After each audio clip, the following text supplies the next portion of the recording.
Most of the time हम यही सोचते हैं कि एक स्मार्टफोन उसके प्रोसेसर पर डिपेंडेंट होता है उसकी स्पीड के लिए, but here comes the truth. एक स्मार्टफोन अपनी फास्ट स्पीड के लिए दोनों ही हार्डवेयर और सॉफ्टवेयर कंपोनेंट्स पर डिपेंड करता है। अब हार्डवेयर से आप माउस और कीबोर्ड को रिलेट नहीं करेंगे।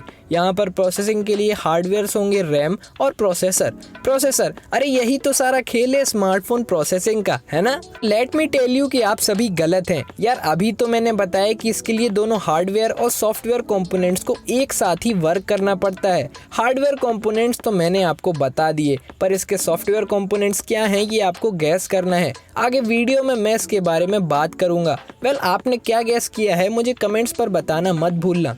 बेसिकली रैम यानी कि रैंडम एक्सेस मेमोरी में हम अपने कोई भी वर्क को सबसे पहले लोड या फिर परफॉर्म करते हैं और फिर उसके बाद ये सारा वर्क हम अपनी सेकेंडरी स्टोरेज में सेव कर पाते हैं। इसी के बीच में फंक्शन करता है हमारा मेन प्रोसेसिंग यूनिट, और जिसे हम कह सकते हैं प्रोसेसर। जब भी कोई वर्क रैम में लोड होता है तो फर्दर एग्जीक्यूशन के लिए उसे हमारा प्रोसेसर रीड करता है और अपनी फेच एग्जीक्यूट साइकिल के बेसिस पे फर्दर आउटपुट को प्रोड्यूस करता है। फेच एग्जीक्यूट साइकिल का यहाँ पर मतलब है हमारे स्मार्टफोन के बेसिक ऑपरेशंस, यानी कि कोई भी वर्क को रीड कर लेने के बाद वो सारे स्टेप्स जो हमारा स्मार्टफोन परफॉर्म करता है। आई थिंक अब इतने सारे रामायण ज्ञान के बाद आप समझ गए होगी कि कैसे एक प्रोसेसर अपनी रैम के साथ कंबाइन होकर किसी टास्क को परफॉर्म करता है। एंड डोंट फॉरगेट कि अच्छे प्रोसेसर के साथ अपने वर्कलोड के अकॉर्डिंग ही हमें रैम सिलेक्शन करना चाहिए। लेट मी रिमाइंड यू कि एक स्लो प्रोसेसर ज्यादा रैम के साथ फिट नहीं बैठ सकता और एक फास्ट प्रोसेसर एक लिमिटेड रैम के साथ हमारे अकॉर्डिंग वर्क नहीं करेगा। अल्टीमेटली एक ज्यादा रैम और फास्ट प्रोसेसर ही हमें स्नैपी एक्सपीरियंस दिलाएगी जो हम सभी चाहते हैं। हमारे मतलब आपको मत सिखा चल। अब हम बात करेंगे अपने सॉफ्टवेयर डिपार्टमेंट की। आई होप कि आप सभी ने वो टर्म गैस कर ली होगी जो कि स्मार्टफोन के सॉफ्टवेयर से रिलेटेड थी। बेसिकली एक स्मार्टफोन को प्रॉपरली वर्क करने के लिए उसे सबसे ज्यादा जरूरत होती है एक अच्छे ऑपरेटिंग सिस्टम की, जैसे कि एंड्रॉयड और iOS। पर एंड्रॉयड में हम कई सारे ऑपरेटिंग सिस्टम को देखते हैं, जैसे कि MI का MIUI, OnePlus में हम Oxygen OS, और ऐसे ही हर स्मार्टफोन कंपनी अपने अकॉर्डिंग स्टॉक एंड्रॉयड को चेंज कर अपने तरीके से बिल्ड करती है।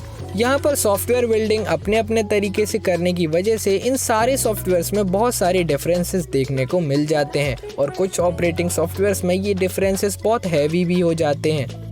अब यहाँ पर हम एक केस को एज्यूम करते हैं। सपोज हमारे पास दो सेम प्रोसेसर्स हैं पर दोनों में अलग अलग ऑपरेटिंग सिस्टम को यूज किया गया है। पहला वाला एक लाइट ऑपरेटिंग सिस्टम के साथ आता है और दूसरा एक हैवी वाले के साथ। इन दोनों में कौन सा स्मार्टफोन फास्ट परफॉर्म करेगा ये आप खुद ही समझ सकते हो। और यही है इम्पोर्टेंस एक ऑपरेटिंग सिस्टम की परफॉर्मेंस को लेकर। हमेशा एक लाइट और ऑप्टिमाइज्ड OS ही परफॉर्मेंस की रेस में बाजी मार जाता है।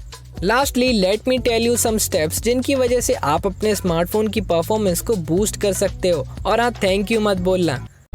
इंस्टेड 3 लोगों की मदद कीजिए आप। कभी कभी एक सिंपल रीस्टार्ट से भी हम अपने स्मार्टफोन की परफॉर्मेंस को इंक्रीज कर सकते हैं। ऐसा करने से होगा क्या कि जो भी टेम्पररी फाइल्स उस वक्त हमारे रैम पर रन कर रही होंगी वो सारी ही डिलीट हो जाएंगी और आप एक क्लीन रैम से स्टार्ट कर सकते हो। हर एक नया सिस्टम अपडेट हमारे स्मार्टफोन के बग फिक्सेस को लेकर आता है और क्या पता आपकी परफॉर्मेंस किसी बग या ब्लॉटवेयर की वजह से ही हो। इसीलिए don't forget to update your smartphone. ये पॉइंट है ब्रह्मास्त्र, क्योंकि ये वाला अस्त्र हमें तभी यूज करना है जब कोई रास्ता न बचे। आफ्टर ऑल ब्रह्मास्त्र सबसे पावरफुल है। अरे फोन ही बेच दो। I mean to say कि हम सारा कुछ डिलीट भी कर सकते हैं फैक्ट्री डाटा रीसेट की मदद से। फॉर मोर परफॉर्मेंस आप अपने स्मार्टफोन को फॉर्मेट करने के बाद उसमें हैवी एप्लीकेशंस के लाइट वर्जन्स को भी यूज कीजिए। कई बार हैवी एप्लीकेशंस हमारे रैम को पूरा ऑक्यूपाई कर लेती हैं, जिसकी वजह से हमें परफॉर्मेंस में अफेक्ट देखने को मिलता है। उम्मीद है वीडियो आपको पसंद आई होगी। प्लीज चैनल को सब्सक्राइब करना मेरी इस मेहनत के लिए यार। बोल रहा हूँ यार, बुरा लगता है भाई, आप लोग भी जानते हो यार। जब आप सब्सक्राइब नहीं करते हो। लास्टली मैं मिलूंगा आपको ऐसी ही किसी वीडियो में। अब वीडियो को एंड करते हैं।